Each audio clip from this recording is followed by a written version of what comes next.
সংগ্রামী সাথী ও বন্ধুগণ, আমরা দেখতেছি 5ই আগস্টের পর স্বৈরাচার সরকার, ভারতের পাঁচাটা সরকার, ভারতের তাবেদারি সরকার বিদায় নেওয়ার পর থেকে একটি নির্দিষ্ট গোষ্ঠী তাদের অন্তর্জালা তৈরি হয়ে গেছে, ঠিক কিনা বন্ধুগণ?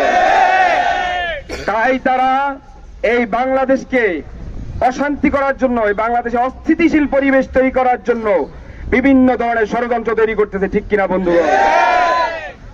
বাংলাদেশকে ভারতের অঙ্গরাজ্য বানানোর জন্য, বাংলাদেশকে ভারতের হাতে তুলে দেওয়ার জন্য, বাংলাদেশে ভারতের প্রভাব বিস্তার করার জন্য তারা বিভিন্ন ধরনের ষড়যন্ত্র, দুষ্কৃতি ও অনৈতিক কর্মকাণ্ড করতেছে, ঠিক কিনা বন্ধুগণ?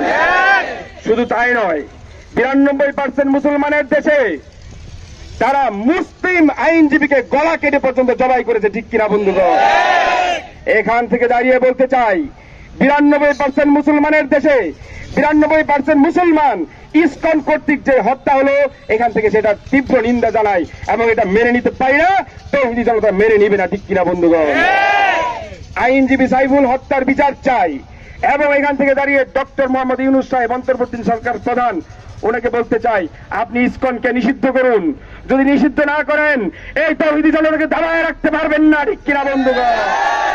বন্ধুগণ, ইসকন শুধু মুসলমানের শত্রু না, ইসকন এই দেশের শত্রু, দেশের সার্বভৌমত্বের শত্রু, দেশের স্বাধীনতার জন্য হুমকি, ঠিক কিনা বন্ধুগণ?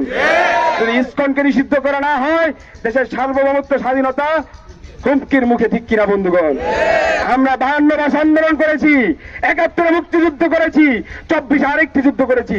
প্রয়োজন হলে ইসকনের নিষিদ্ধের দাবিতে আরেকটি যুদ্ধ করব, আরেকবার রক্ত দিব, আরেকবার জীবন দিব, ঠিক কিনা বন্ধুগণ?